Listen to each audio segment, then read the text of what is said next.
마태복음 5장 13절에서 16절 너무나 잘 아는 말씀인데요. 이 말씀을 놓고 우리는 고민을 해볼 필요가 있다라는 생각을 하게 됩니다. 예수님께서 이 땅에 오셔서 시작하신 핵심 사역이 무엇이었을까요? 많이 들어서 아실 겁니다. 바로 하나님 나라의 전파였습니다.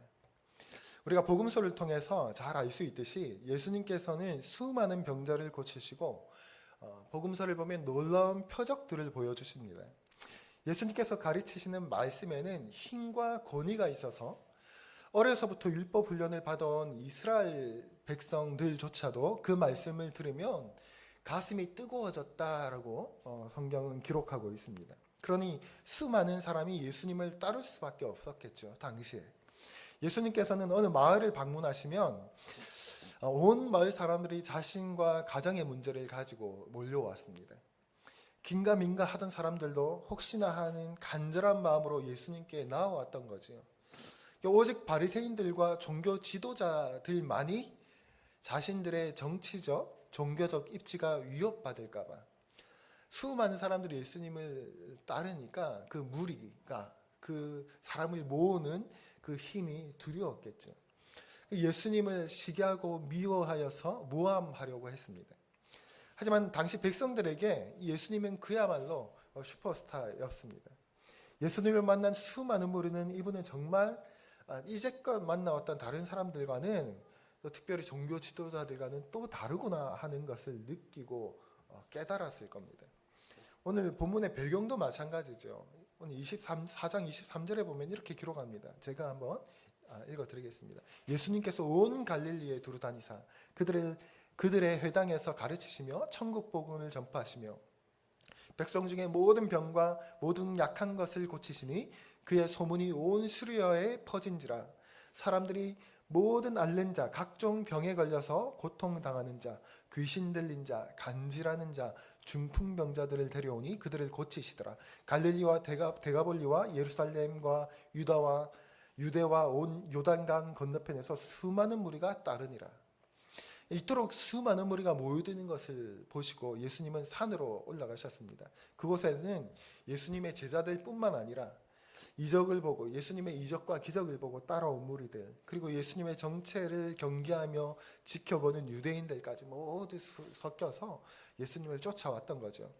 그 수많은 군중들을 향해 예수님은 하나님 나라의 축복을 받은 사람은 과연 어떤 사람들인지에 대해서 가르쳐 주십니다. 우리가 방금 읽은 본문 바로 아래에 나오는 너무나 익숙한 유명한 팔복 말씀이죠. 오늘 마태복음 쭉 보다가 팔복은 건너뛰었는데요. 또 팔복 말씀은 다음에 좀 더 또 나눌 수 있는 기회가 있을 거라고 생각이 듭니다. 너무나 유명한 말씀이죠. 여러분, 우리 팔복을 깊이 있게 나눌 것은 아니지만 우리 너무 잘 알죠. 심령이 가난한 자는 복이 있고 천국이 그들의 것이고 애통하는 자는 복이 있고 온유한 자는 복이 있고 땅을 기업으로 받을 것이고 의에 줄이고 목마른 자는 복이 있다. 그들은 배부를 것이다. 긍휼히 여기는 자는 뭐가 있다? 복이 있다. 그러면 그들이 긍휼히 여김을 받을 것이고 마음이 청결하던 자는 뭐가 있다고요? 복이 있다. 그들의 하나님을 볼 것이고 화평하게 하는 자는 뭐가 있다고요? 복이 있다. 그렇죠. 그들의 천국 그 하나님의 아들이라 일컬음을 받을 것이다. 나를 말미암아 욕하고 박해받고 거짓으로 너희를 거슬러 모든 악한 말을 할 때에는 너희에게는 뭐가 있다고요? 복이 있다. 그렇죠. 이 팔복 말씀에서도 제일 많이 반복되는 말씀이 바로 복입니다. 그런데 예수님께서 말씀하시는 이 복을 가만히 들어보면 세상 사람들이 흔히 저와 저 사람 복 받았다 하는 그때의 복과는 좀 다른 의미들을 가지고 있죠. 심령이 가난하고 애통하고 온유하고 의에 줄이고 목마른 자, 세상의 기준으로 보면 조금은 이상하고 연약해 보이는 사람들이 복을 받았다라고 말씀하고 있습니다. 이것이 바로 하나님 나라의 축복인 거죠. 예수님이 이런 사람들이야말로 진정 복 있는 사람이다라고 선언하십니다. 그리고 곧바로 이렇게 팔복을 선언하시고 나서 이 복을 소유한 사람들을 향해서 이렇게 말씀하십니다. 너희가 세상의 소금이다. 너희는 세상의 빛이다. 이렇게 말씀하시는 거예요. 여러분, 소금은 어떤 역할을 합니까? 이것도 너무나 잘 알죠. 짠맛을 내서 간을 맞추고 음식이 썩지 않도록 방부제 역할을 합니다. 우리가 계란국을 끓일 때 소금이 없어서 간장을 넣으면 간은 맞을지 몰라도 우리가 아는 그 깔끔하고 시원한 맛과는 좀 거리가 먼 맛이 납니다. 2% 부족한 맛이 아니에요. 상당히 맛이 이상합니다. 해 먹어 보셨는지 모르겠어요. 간장에 계란국에 간장을 넣어서 혹시 보셨나요? 저는 해봤습니다. 저는 해봤습니다. 소금이 안 보여가지고 간장 그래도 국 끓일 때 간장도 넣게 했던 게 떠올라서 이렇게 넣어서 먹어봤습니다.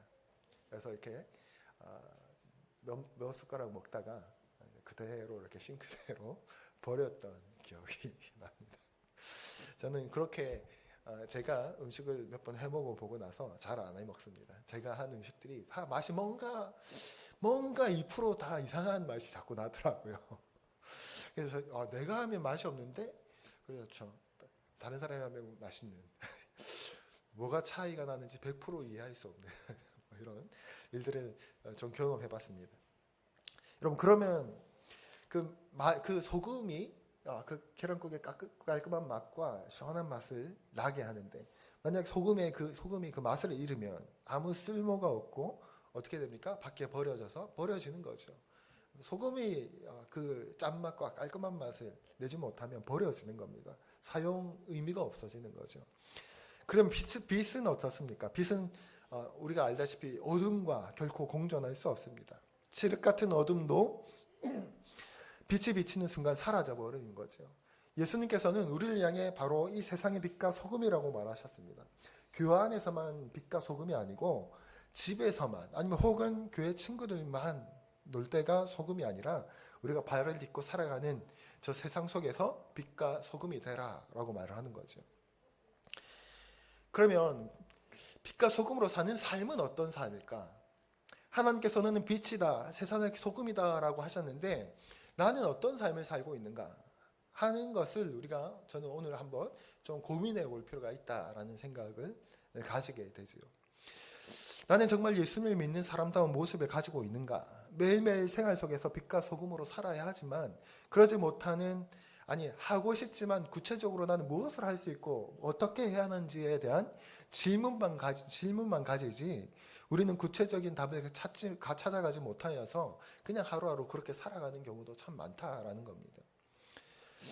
저는 또한 완전한 답을 가지고 있어서 여러분들에게 구체적으로 여러분 이렇게 하십시오, 저렇게 하십시오 하는 지도를 해드릴 수가 없습니다.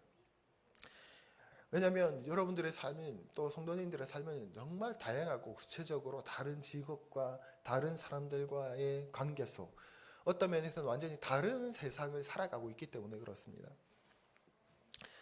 그러나 오늘 말씀을 나누면서 이 말씀을 좀 마음에 품고 이 질문을 우리 마음에 품고 있을 때 이 질문과 묵상이 우리의 구체적인 삶의 적용을 발전시켜 나가게 될 겁니다. 이와 관련해서 저에게 큰 도전을 주었던 한 목사님의 이야기가 있는데요. 우리가 보통 이제 수능 시험을 중고등부 사역을 하던 목사님이셨어요. 그래서 수능 시험을 앞두는 학생들에게 우리가 보통 흔히들 응원을 많이 하잖아요. 수능 시험을 치고 준비하는 고3들에게는. 그래서 수능 대박 기원을 위해서 우리 초콜릿을 주기도 하고 시험장 앞에서 따뜻한 차를 준비하면서 또 깽가를 치고 하면서 막 격려를 하는 그런 모습들이 여전히 흔하게 볼 수 있는 모습들이죠. 그런데 정작 수능이 끝나고 5시, 6시쯤 교문 그 시험장 밖을 나서는 학생들을 환영해주고 응원해주는 사람은 생각보다 없다라는 이 사실을 목사님이 이렇게 깨달았던 거예요.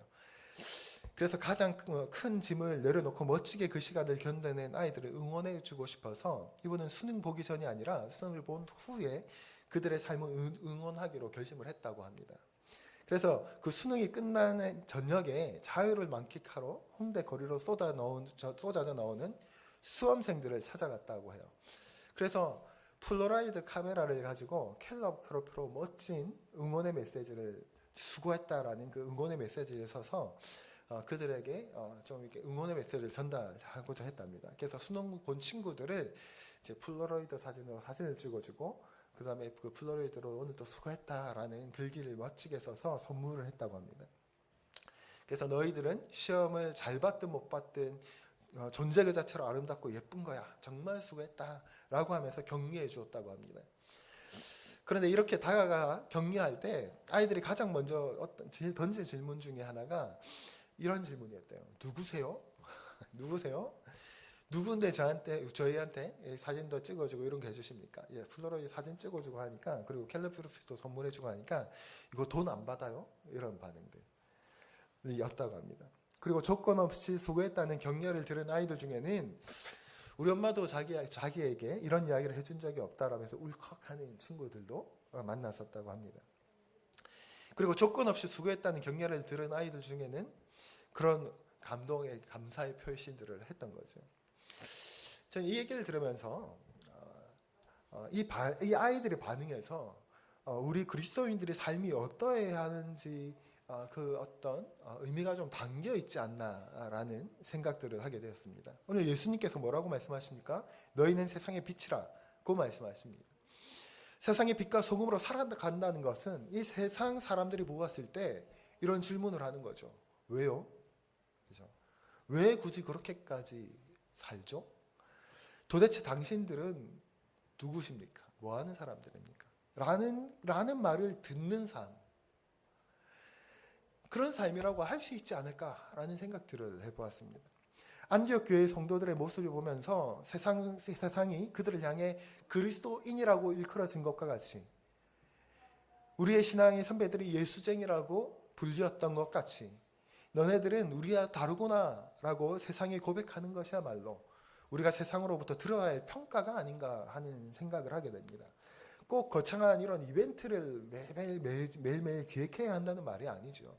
중요한 것은 고기 속에, 그렇죠? 예전에 고기의 부패를 방지할 수 없어서 고기에 소금을 뿌려서 그 소금이 고기 속에 스며드는 것처럼 내가 발 딛고 있는 그 땅의 삶의 현장 속에서 치열하게 침투해 들어가는 것. 그것이 소금의 역할인 거죠. 여러분, 목사인 제가 직장인에게는 이렇게 하십시오. 가정에서는 저렇게 하십시오. 사업을 할 때는 이런 게 정답입니다라고 모든 영역에 적용할 획일적인 정답을 드릴 수는 없습니다.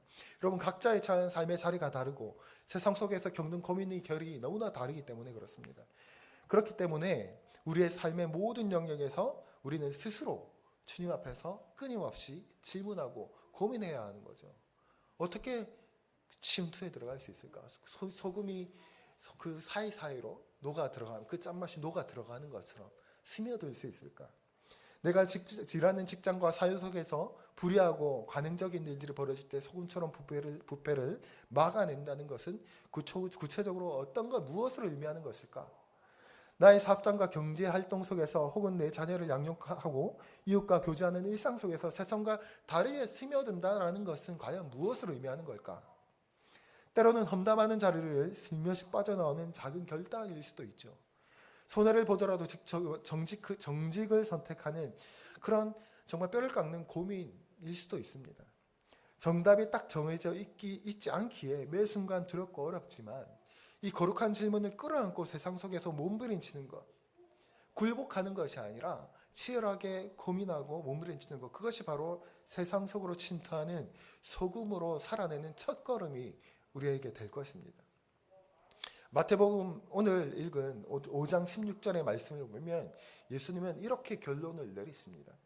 이와 같이 너희 빛이 사람 앞에 비치게 하여 그들로 너희 착한 행실을 보고 하늘에 계신 너희 아버지께 영광을 돌리게 하라. 예수님은 우리를 세상의 빛과 소금이라고 말씀하셨습니다. 그런데 어떻게 여기서 정말 중요한 것이 하나 있는데 우리가 세상의 빛과 소금이 되는 이유가 우리를 자랑하고 우리가 높아지고 우리가 드러나기 위해서가 아니라 뭐라고 말씀하고 있습니까?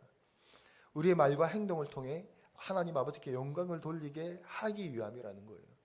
예수님을 알지 못하는 사람들이 나의 말과 행동을 통해서 예수님을 알게 되는 거예요. 근데 착각하지 마십시오. 전도 안 해도 된다. 그래서 많이 했던 그냥 착하게 살면 된다 말을 하는 게 아니에요. 우리 다름을 느끼면서 우리의 삶에 호기심을 느끼는 그들에게 그렇죠. 당신이 누굽니까? 뭐합니까? 왜 그렇게까지 삽니까? 할 때 우리는 고백할 수 있어야 돼요. 무엇을요? 예수 그리스도를. 내가 그렇게 사는 이유는 예수 그리스도 때문이다. 내가 그렇게 사는 것은 마땅히 사람들이 볼 때는 왜 그렇게까지 손해보는 선택을 하면서도 사냐라고 물어볼 때 우리는 우리를 위해서 십자가를 지신 예수 그리스도 때문이다 라고 하면서 그들에게 복음을 제시할 수 있어야 됩니다. 당시에 바리새인들이 있었습니다. 바리새인들은 존경받는 사람들이었고 우리가 교회에서 바리새인에서 부정적인 말로 많이 생각하는데 사실 당시 그 시대에는 하나님께서 이스라엘에게 주신 율법을 다 지키면서 사람들에게 정말 존경을 받는 사람들이었습니다. 그런데 예수님께서는 이 사람들을 잘못되었다고 말씀하시는데 그 이유는 이 사람들을 율법을 지키고 있는 자기 자신에게 집중을 하여서 하나님이 율법을 주신 진짜 이유를 망각했기 때문에 그렇습니다. 이 율법을 하나님을 향한 사랑, 이웃을 향한 사랑으로 말미암아 지키는 것이 아니라 그냥 자기 자신의 우월성, 자기 자신의 영광을 위해 지켰던 거죠. 나는 하나님 말씀하신 거 나 다 지키면서 사는 사람이야. 나 그런 사람이야 라고 하면서 자랑거리로 삼았던 거예요. 나 새벽 예배도 한 번도 빠지지 않고 주일 성수도 지키고 큐티도 빠지지 않는 사람이야 라고 하면서 나의 자랑거리로 삼았던 겁니다. 이런 이유들로 이 율법들을 지켰던 거죠.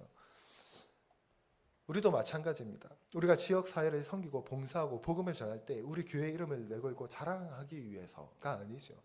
내가 신앙생활을 잘하고 성숙한 사람이라는 것을 증명하기 위해서 헌신하는 것이 결코 아닙니다.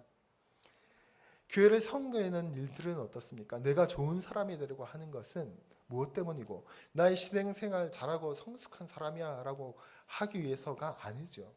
우리가 예배자이고 예수 그리스도의 은혜의 빚진 자이기 때문에 전도자가 되고 치료자가 되고 화의자가 되고 또 소명자가 되어서 하나님께 영광을 드러내고 하나님의 나라를 세우기 위해서 우리는 오늘도 모여서 예배 드리는 겁니다. 우리가 말이나 행동이나 성숙한 사람이 되어야 하는 이유가 여기 있는 거예요. 성숙한 사람이 돼야 내 말이 욕을 하면 지옥 가기 때문에가 아닙니다. 다시 말하면 누군가에게 보이기 위한 쇼가 아니라는 거죠. 하나님을 벅차게 살아가는 마음에서 우러나오는 삶의 예배를 원하시는 것입니다. 다른 사람에게 보이기 위해서 율법을 지키고 선한 일을 행하는 것이 아니라 나의 마음에서 진실로 하나님을 사랑하는 마음, 하나님께 영광을 돌리고 싶은 마음으로 행하는 그 모든 것들을 통해서 하나님의 영광이 드러나는 삶이 되기를 원하신다는 겁니다. 마지막으로 꼭 기억해야 할 사실이 있는데 예수님은 제자들에게 너희는 세상의 소금이 되어라, 너희는 세상의 빛이 되도록 노력해라 라고 명하지 않으십니다. 13절을 보십시오. 너희는 세상의 소금이니 14절에도 마찬가지입니다. 너희는 세상의 빛이라. 이미 우리는 세상의 빛이고 이미 소금이라는 선언을 하고 계십니다. 함께 사는 교회 성도 여러분, 어떻게 우리가 감히 빛과 소금의 역할을 감당합니까? 그것은 바로 우리의 구원자요 우리의 주인이신 예수님께서 이 땅에 참된 빛과 참된 소금으로 오셨기 때문에 그렇습니다. 요한복음 8장 12절을 보면 예수님께서 말씀하여 이르시되 나는 세상의 빛이니 나를 따르는 자는 어둠에 다니지 아니하고 생명의 빛을 얻었느니라 이렇게 말씀해요. 예수 그리스도가 세상의 빛이기 때문에 우리가 세상의 빛과 소금이 될 수 있는 겁니다. 우리는 예수님 때문에 우리도 생명의 빛을 얻은 사람이기 때문에 그렇습니다.